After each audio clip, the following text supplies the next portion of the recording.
Before presenting the actual entry of the Apollo command module into the atmosphere of Earth after its lunar expedition, we will review quickly the overall mission to this point. The Apollo space vehicle and its crew were placed in an Earth parking orbit, then injected on a trans-lunar trajectory. A burn of the service module propulsion system provided braking and a plane change that placed the spacecraft into the proper orbit for the lunar landing, the landing to be performed in the lunar module. After the landing and exploration of the lunar surface, the lunar module was launched from the surface of the Moon and rendezvoused with the orbiting command module. With the rendezvous completed, the space vehicle is now preparing for trans-Earth injection and the trip back. The basic problem is to bring the spacecraft and crew from the Moon to a specific landing site on Earth. To see how this is accomplished, we must first look at the Earth-Moon geometry. The Moon is revolving around the Earth. The Earth is rotating on its axis. Each of these motions has a specific effect on the spacecraft's ability to reach the landing site. To examine these effects and how they act on the return and entry trajectory, we must first define the antipode. A line is drawn from the center of the Moon through the center of the Earth, penetrating the Earth's surface, which faces away from the Moon. The point of penetration is called the antipode, which means simply the point opposite. The return trajectory will pass over the antipode being determined at the time the spacecraft leaves the Moon's vicinity. The distance from the point of entry into the atmosphere to the antipode is relatively fixed. The entry range limits of the spacecraft are also fixed so that landing occurs near the antipode. Therefore, the landing area is defined, and the target point can be selected within this area. The recovery forces are, of course, located on the surface of the Earth and rotating with it, while the trajectory is fixed. By selecting the proper trajectory, we can vary the transit time of the spacecraft up to 24 hours. In order to bring the spacecraft to the longitude of the recovery forces, it is only necessary to control the return time of the spacecraft to the Earth, while the Earth rotates into the proper position. This gives us complete freedom of choice as to selection of the landing longitude. The landing longitude, then, can be selected with operational constraints in mind, such as a required landing on water, location of land masses, convenience of recovery force placement, and so forth. The other geometric constraint is the latitude at which the spacecraft will land.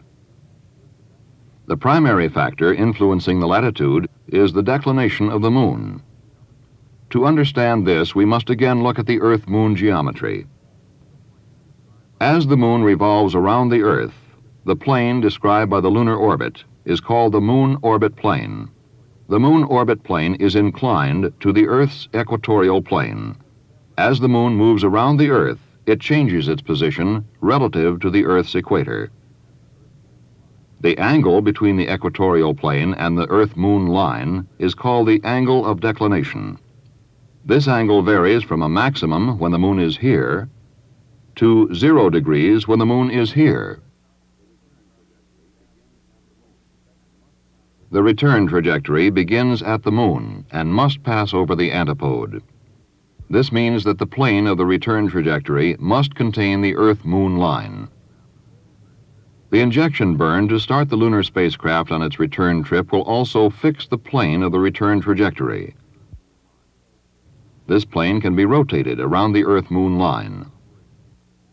The limits of this rotation are determined operationally. This range of planes, along with the entry range limits, determines the range of latitudes that can be achieved. Because of the relatively short entry range and thus the small distance from the antipode to the target point, it can be seen that the latitude range is quite small.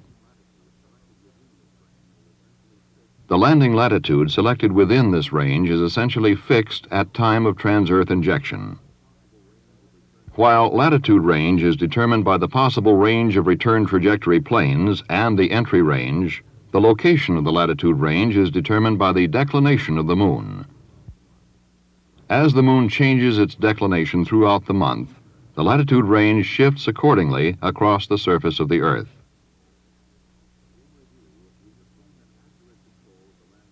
In review, we have seen that accurate control of the landing longitude can be achieved by varying the transit time of the returning spacecraft until the Earth and recovery forces have rotated to the desired position.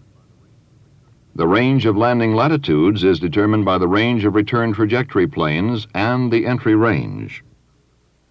The position of this band of landing latitudes, on the other hand, is relatively fixed by the declination of the moon at the time of trans-Earth injection. Thus, control of landing latitudes is extremely limited. To understand how the entry trajectory is shaped, it is necessary to understand the conditions existing at entry. The spacecraft will enter the upper limit of the atmosphere at an altitude of 400,000 feet. This altitude is, by definition, where the perceptible atmosphere of Earth is first encountered. It will enter at a speed of approximately 24,500 miles per hour. This is a speed considerably greater than that required to put the spacecraft into circular orbit around the Earth. This means that if we take away the atmosphere, the spacecraft would approach the Earth and arrive at a point called the vacuum perigee altitude. This would be the point of closest approach of the trans-Earth trajectory if Earth had no atmosphere. Since the velocity of the spacecraft is greater than the velocity required to achieve circular orbit, the momentum of the spacecraft would cause it to move away from the Earth after passing the point of closest approach.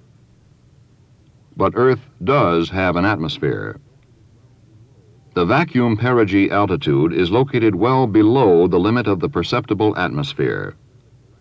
If the spacecraft could be controlled to precisely the correct flight path angle, capture could occur as a result of atmospheric drag on the spacecraft. However, if the spacecraft relied only on drag, the corridor would be too narrow to guarantee a safe return. To see why this is, let's take a closer look. To achieve a safe capture and entry using only atmospheric drag, the spacecraft trajectory cannot exceed very narrow limits. That is, it must arrive within a given distance of the nominal vacuum perigee altitude. This can be related directly to the angle at which the spacecraft enters the atmosphere. This range of flight paths is called the entry corridor. If the spacecraft enters at an angle shallower than that of the upper or overshoot limit of the corridor, it will skip off the atmosphere like a flat stone off a pond of water and go into an orbit that will not allow it to re-enter until its oxygen and power are exhausted. If the spacecraft should enter at an angle steeper than the lower or undershoot limit, the high G forces involved would incapacitate the crew and could exceed the spacecraft's heat and structural capacities and cause it to burn up like a meteor. Therefore, to achieve safe entry, the spacecraft must follow a trajectory within the entry corridor. However, with the limitations of hardware and trajectory design over translunar distances and velocities, it is impossible to control the trajectory to guarantee an approach closer than this to the nominal vacuum perigee altitude. Since this is directly related to the entry corridor, it can be seen that if atmospheric drag alone is used as a controlling factor, it is impossible to guarantee a safe entry. Therefore, aerodynamic lift is used to assist the drag force and widen the corridor to acceptable limits. The aerodynamic characteristics of the entry vehicle or command module play a decisive role in the Apollo atmospheric entry phase, especially since even after the corridor is achieved, future errors could result in disaster. We will look at this later. Now let's see how this lift is generated. The Apollo command module is basically conical in shape. It will enter the atmosphere blunt end forward. As it does so, it will strike molecules of air. According to Newton's first law, a particle at rest or in motion tends to stay at rest or in uniform motion in a straight line until acted upon by an outside force. The spacecraft provides this force, deflecting the particles of air. According to Newton's third law, to every action there is an equal and opposite reaction. Then, just as the air is acted upon by a force from the spacecraft, the air imparts a force on the spacecraft of equal magnitude, but in the opposite direction. This line represents the symmetrical center line of the command module. If the center of gravity were located on this axis of symmetry, then all air striking the blunt end would be deflected equally in all directions. This means that the aerodynamic forces of the deflections perpendicular to the axis of symmetry would be balanced. Then the only effect of the interaction of the spacecraft and the particles of air would be along the axis of symmetry and opposite to the direction of the spacecraft motion. Therefore, the only aerodynamic force acting on the spacecraft would be in a direction opposite the direction of spacecraft motion. This force is called drag. If, however, the center of gravity is shifted off the center line, a new set of conditions occurs. The spacecraft now realigns itself according to the shift in the center of gravity. This new alignment is a stable trim attitude. That is, if the spacecraft should deviate from this attitude, aerodynamic forces will tend to restore it to this position. Now, the air strikes the spacecraft more on one side of the center of gravity than the other. Again, the spacecraft behaves according to Newton's laws. More air is deflected downward. Thus, a lifting force is created on the spacecraft. The center of gravity is fixed relative to the spacecraft. By rolling the spacecraft about its center of gravity, the direction of lift can be changed and aerodynamic control achieved. We can now see how this affects the limits of the entry corridor. If the entry angle is steep, a lift-up attitude can be held to bring the spacecraft onto a safe entry path. If the angle is shallow, lift-down can achieve a safe entry. Therefore, the entry range or entry corridor is expanded. The spacecraft must be controlled to arrive within slightly less than plus or minus 15 miles of the desired vacuum perigee altitude. This after falling along the return trajectory of over 250,000 miles. We have seen what defines the entry corridor with its overshoot and undershoot limits. How aerodynamic control of the command module is achieved by rolling it around its offset center of gravity, thus changing the direction of lift, and how this increases the depth of the entry corridor. We are now ready to see what happens to the command module during the entry phase.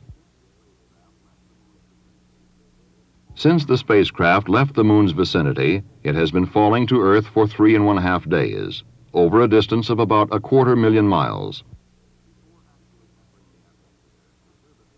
Before actually entering the atmosphere, the service module, which contains the primary propulsion system and all but a very limited oxygen and power supply, will be jettisoned. This is roughly analogous to a scuba diver taking off his air tanks before starting up from the bottom of the sea and holding his breath all the way to the surface. Once the command module enters the atmosphere, it has about 1,000 miles and a bit over 2.5 minutes of controllability divided into 2 brief control periods. Most of this controllability will be used up during the first control period. The trajectory the command module will follow is basically as follows. It will enter on a given flight path and proceed downward to the pull-up point. Just before pull-up, it enters the atmosphere dense enough to allow aerodynamic control of its landing point and begins its first control period. The command module will then climb until it skips out of this denser atmosphere.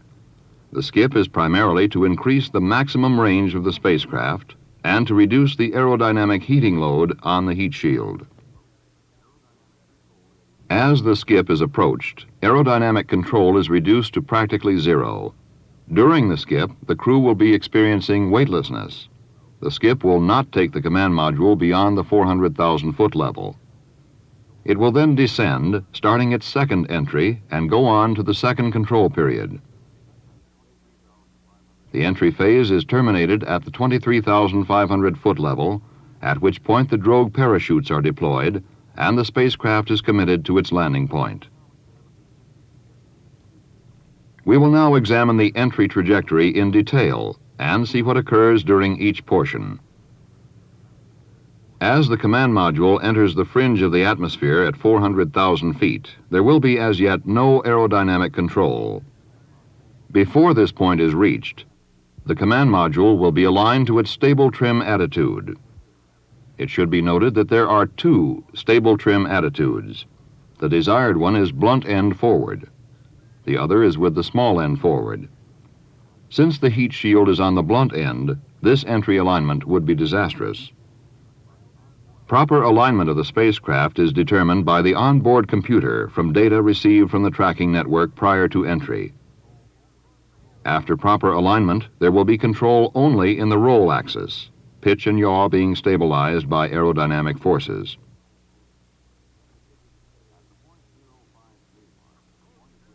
At the 0.05 G mark, the point at which deceleration can be sensed for the first time, limited aerodynamic stabilization of the spacecraft will be evident. The spacecraft will be in a lift-up attitude which, in the nominal case, will be maintained until the first control period.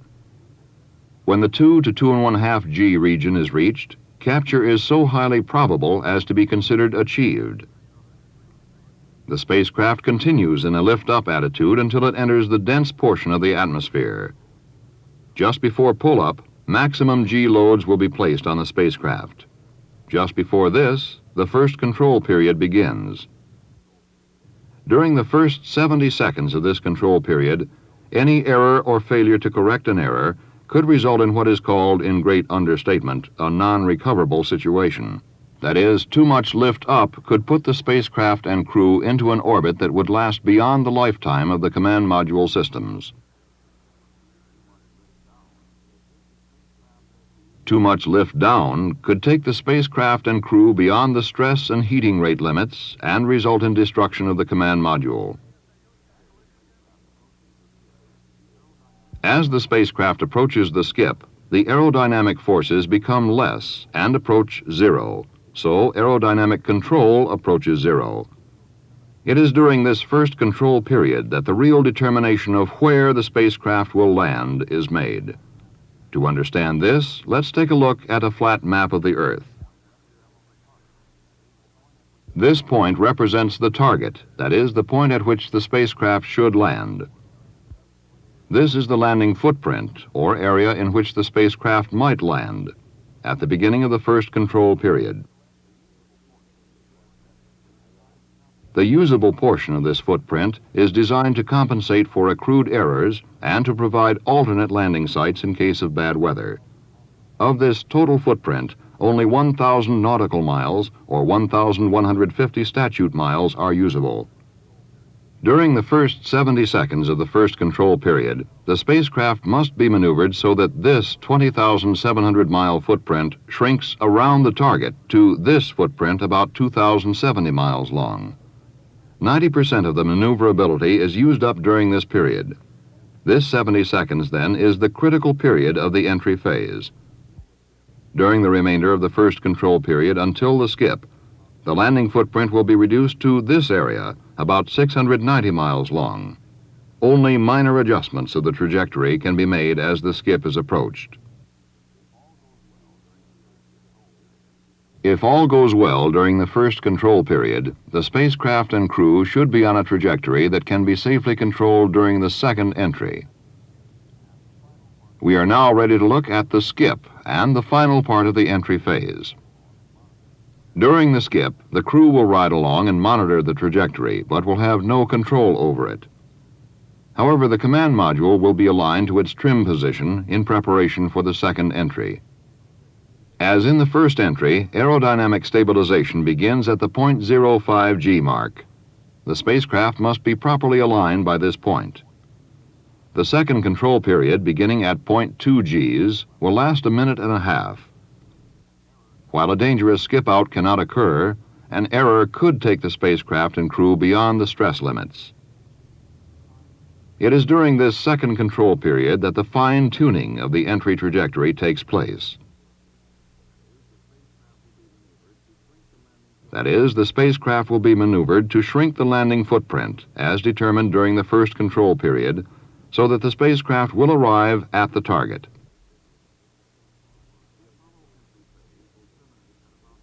The Apollo entry phase will terminate at about 23,500 feet altitude. At this altitude, the drogue chutes will come out, and the spacecraft descend to splashdown by parachute. Reviewing now, we see that before entering the atmosphere, the service module containing all but the entry oxygen and power supplies will be jettisoned, and the command module positioned in its trim alignment. It enters the atmosphere at the 400,000-foot level. At 0.05 G, aerodynamic stabilization begins. At the 2 to 2.5 G level, capture is considered achieved. The command module continues on the trajectory until pull-up for the controlled skip maneuver. This is where maximum G loads will be placed on the spacecraft and crew. Just before pull-up, the first control period will begin. During the first critical 70 seconds of this control period, the initial landing footprint, 20,700 miles in length, will be shrunk around the target to this 2,070-mile footprint. In the remainder of this first control period, the footprint will shrink further to this 690-mile-long area. The first control period is followed by the controlled skip. During the skip, the command module will be aligned for the second entry. The second control period begins at 0.2 Gs and lasts about 1.5 minutes. During this period, the trajectory will be tuned to bring the command module down on the target point. The Apollo atmospheric entry phase terminates at an altitude of 23,500 feet with the opening of the drogue parachutes. We have seen how the landing area on Earth is determined by the time of travel from the Moon, the declination of the Moon relative to the Earth's equatorial plane, and the plane of the trans-Earth trajectory. We have seen how the entry corridor is defined, how aerodynamic control of the command module is achieved by rolling it about its offset center of gravity, and we have followed the spacecraft and crew through the entry trajectory. Just how important the atmospheric entry phase of the lunar mission is can be highlighted by the fact that while it is one of the briefest phases in time, it requires one of the largest onboard computer programs. Once the spacecraft is in the atmosphere, things happen fast, and there is little time for corrections as compared with earlier portions of the mission. For instance, an error made during the critical 70 seconds of the first control period could cause a high-speed skip, resulting in placing the command module and crew into a trajectory that would exhaust the oxygen and power supply before landing. Yet during this period, communications blackouts exist between the ground and the spacecraft, caused by the ionization of the air from the heat of entry. Therefore, entry will be entirely controlled through onboard computations. Just before the entry phase, the ground will transmit the necessary data to the spacecraft, that data being where you are, where you're going, where you want to go. We have presented the major factors affecting the atmospheric entry phase of the manned lunar mission. It requires careful planning to assure the safe return to Earth of spacecraft and crew. And this is the final part of an overall plan, a plan designed to carry us safely to the Moon and back.